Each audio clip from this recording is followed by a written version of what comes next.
Ladies and gentlemen, I want to talk to you about something that every single one of us faces. Fear and struggles. Fear is real. Struggles are real. But let me tell you this. Just because they are real doesn't mean they have to define you. If fear will whisper in your ear that you're not good enough, that you can't do it, that you're not qualified. The struggles will show up at your doorstep uninvited, piling up bills, setbacks, heartbreaks, and disappointments. But listen closely. They are not here to destroy you. They are here to shape you, to mold you, and to prepare you for the greatness you are destined for. The truth is, fear is nothing more than false evidence appearing real. It creates a movie in your mind about what could go wrong, about how you might fail, about how others might laugh at you. But fear is a liar. Fear exaggerates the worst and blinds you from the possibilities of the best. And here's the powerful thing about fear. The moment you confront it, the moment you decide to step into it, it begins to lose its power over you. The scary step is not the 100th, it's the first one. Once you take that first step, momentum begins to carry you forward. Now, let's talk about struggles. Life will test you. It will knock you down. Some of you have been through things that nobody knows about. Some of you are fighting battles in silence, smiling on the outside, but crying on the inside. Struggles don't discriminate. They come for the rich and the poor, the young and the old. But here's what I've learned. Struggles are not stop signs. They are signposts. They're pointing you to a deeper strength, a deeper wisdom, and a deeper faith within yourself that you didn't know you had. When you're going through struggles, it's easy to think, why me? Why is this happening to me? But what if you shifted that question? What if instead of asking, why me? You asked, what is this here to teach me? Because every struggle carries a lesson. Some lessons teach you patience. Some teach you resilience. Some teach you how to stand on your own feet. And then some teach you that you are stronger than you ever imagined. I remember a time when life hit me so hard I thought I couldn't get back up. Fear had me paralyzed. Struggles had me broken. But I discovered something powerful. When life knocks you down, you're not out of the fight unless you decide to stay down. Struggles don't end your story. They shape your story. And fear doesn't have to stop you. It can fuel you. You can use that fear as energy to push harder, to fight longer, and to believe bigger. Some of you are sitting on dreams right now, but fear is holding you hostage. You're afraid of failure. You're afraid of what people might think. You're afraid of the unknown. Let me tell you something. Failure is not the end. Failure is part of the process. Failure is feedback. Every great success story is a series of failures stitched together with persistence. Fear says, what if I fail? Faith says, what if I succeed? And some of you are in struggles so deep you can't see a way out. You're facing financial struggles, relationship struggles, health struggles. I want you to know this, you are not alone. The struggles you face today are not permanent. They are temporary. You've got to hold on when everything in you wants to let go.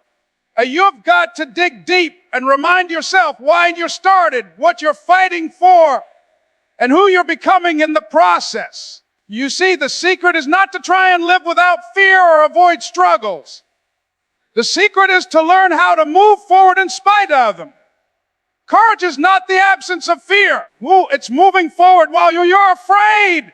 Strength is not the absence of struggles. It's standing tall even when the storm is raging. The people who win in life are not the ones who never felt fear or never faced struggles. They're the ones who refuse to let fear and struggles stop them. I want you to imagine your life 1 year from now. If you decided today that fear will no longer control you and struggles will no longer break you. Imagine what dreams you'd chase, what risks you'd take, what goals you'd pursue if you stopped letting fear call the shots. Imagine how strong you'd become if you treated every struggle as a stepping stone instead of a stumbling block. Your dreams are worth fighting for. Your life is worth fighting for. The vision inside you, the calling that keeps you up at night, the fire burning in your soul. It's worth pushing through the fear and enduring the struggles. Don't let fear silence your voice. Don't let struggle steal your future. Decide right here, right now, that you will rise up above fear. You will overcome struggles. And you will keep pressing until you reach your destiny. Yeah, because here's the truth. Fear will always be there. Struggles will always come. But so will your strength, so will your resilience, and so will your victory.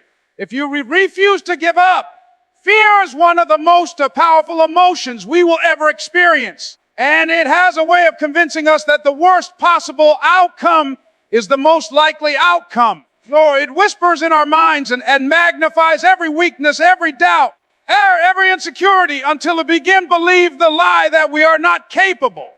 The truth, though, is that fear is nothing more than a projection of our imagination. It is the mind rehearsing failure before we even try. It tells us stories that feel real, but they are not reality. The power of fear lies not in the thing we fear itself, but in our willingness to obey it, to shrink back, to let it paralyze us before we've even taken one step. The interesting thing about fear is that the longer we stare at it, the bigger it seems. We can sit for days, months, or even years, look the giant in front of us, believing it is too big to defeat, too overwhelming to face. Yet the moment we make the decision to take that step, to walk into it instead of away from it, something remarkable happens. The giant shrinks. The mountain doesn't seem as high. The darkness isn't as terrifying. Fear is like a shadow. It looks larger than life until you bring light into it, and then you realize it had no substance at all. And think about the times in your life when you finally faced something you had been dreading for so long. Maybe it was a conversation you were afraid to have, a career move you hesitated to make, or a risk you didn't want to take. Beforehand, it felt impossible, suffocating. But once you stepped into it, once you took action, didn't it feel different? Didn't you realize it wasn't nearly as bad as you had made it in your mind? That is the proof that fear's power is tied to inaction. It grows in silence. It thrives in hesitation. But the second you move, you puncture its balloon and the air rushes out. Fear often masks itself as protection. It will try to convince you that staying safe, staying small, staying in the comfort zone is the wise thing to do. But comfort is a cage, and fear is the lock on that cage. The moment you decide to step outside, to push past the trembling, you unlock a world of possibility. That is why some people seem to accomplish incredible things. Not because they never felt fear, but because they decided to act even when fear was present. They discovered that action diminishes fear, and repetition destroys it. There is another truth about fear. It shows up most aggressively when you are close to something meaningful. Fear does not bother you much when you're living beneath your potential, when you're drifting, when you're not pursuing anything significant. But the moment you begin to chase a dream, the moment you start building something of value, fear will rise like a wave to test your resolve. It's not a sign that you're weak. It's a sign that you're on the right path. That fear only fights you when you're moving toward growth.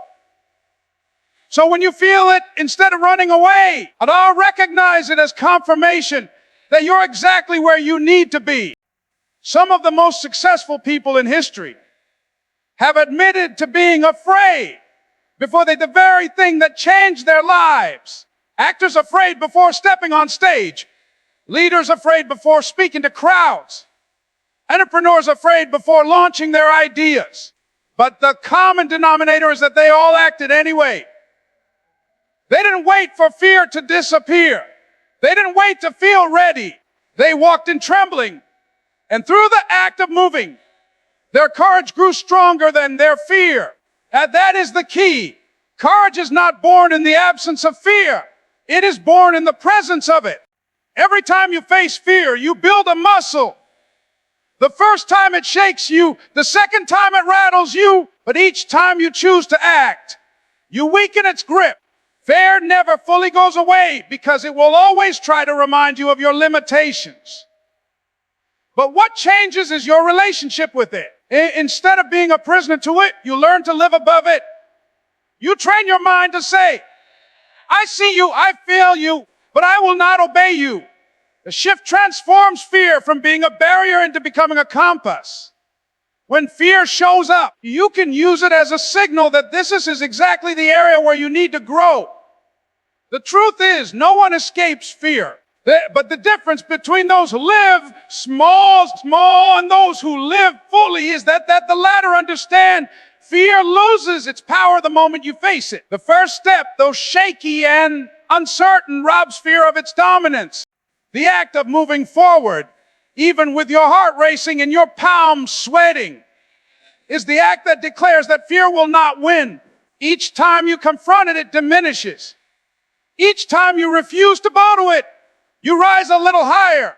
And the more you practice facing it, the more you realize it was never the monster it pretended to be. Struggles are an inevitable part of life, but too many people misinterpret them as permanent barriers instead of recognizing them for what they truly are, as stepping stones to a stronger, wiser version of themselves.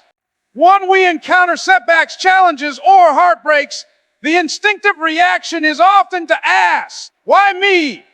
But the real question we should be asking is, what is this teaching me? Because every struggle is a lesson wrapped in discomfort. It's not here to stop you, but to shape you, to stretch you, to prepare you for what you asked for. Think about the times you've faced the heaviest struggles in your life. Maybe you went through financial difficulty. Hey, maybe a relationship ended. Maybe you failed at something you worked hard for. Or maybe life just threw you challenges you didn't see coming. In the moment, it felt unbearable, like the world was caving in. But look back at it now.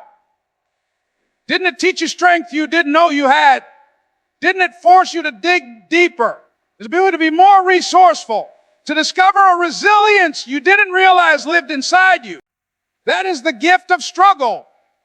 It does not feel like a gift when you're going through it.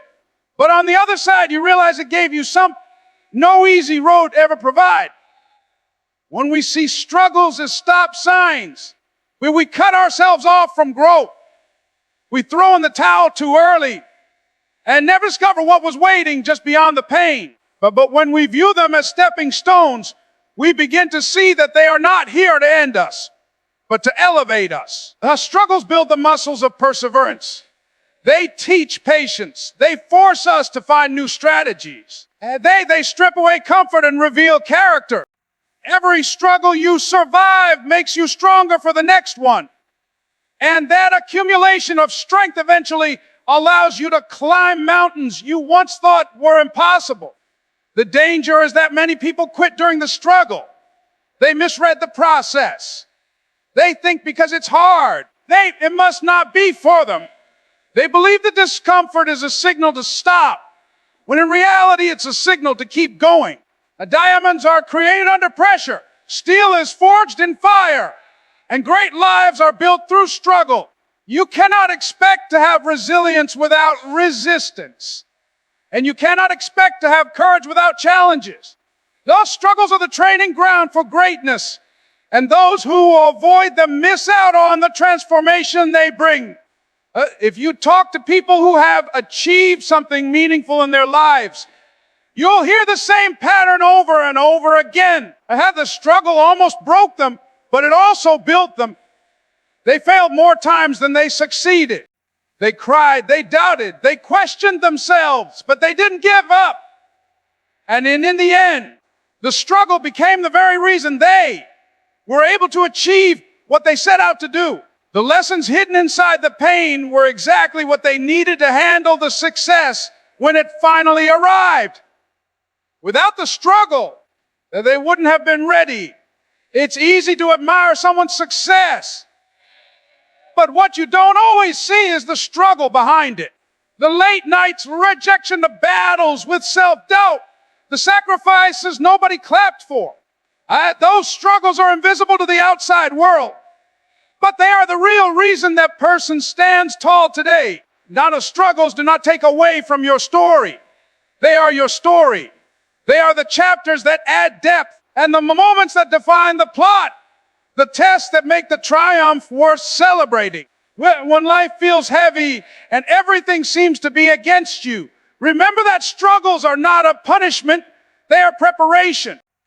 They are not meant to push you out of the game, but to push you into a higher level of it. And the more you learn to embrace them instead of resisting them, the more you discover that every struggle was simply a stepping stone, guiding you closer to the version of yourself you are meant to become. Failure is one of the most misunderstood experiences in life. From a young age, we're conditioned to see it as something shameful. It is something that defines us as not good enough. But the truth is, failure is not final. It's feedback. Every time you fail, our life is not closing the door on you. It's simply redirecting you, showing you where the gaps are, and giving you clues on how to improve. Think about it. When a child learns to walk, they fall countless times. Yet no parent looks at their baby and says, walking isn't for you. You failed too many times. They understand that falling is part of the process. Why then do we forget that truth as adults? The difference between those who succeed and those who quit is not the number of times they fail, but how they interpret the failure. Quitting sees failure as a dead end. Perseverance sees failure as a detour, a signal that says, there's another way, keep going. Failure carries with it the seeds of wisdom. It teaches us what doesn't work. It sharpens our focus. It builds resilience. It gives us contrast. So when success comes, we understand its value in ways we never could have without the struggle. History is filled with examples of people who failed repeatedly before ever achieving success.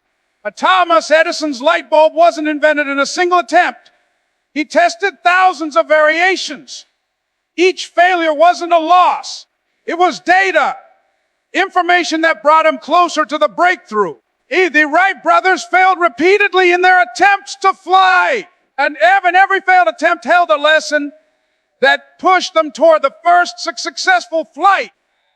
What we now celebrate as genius was built on a mountain of feedback disguised as failure. But many people never allow themselves the gift of learning through failure because they're too afraid of how it looks.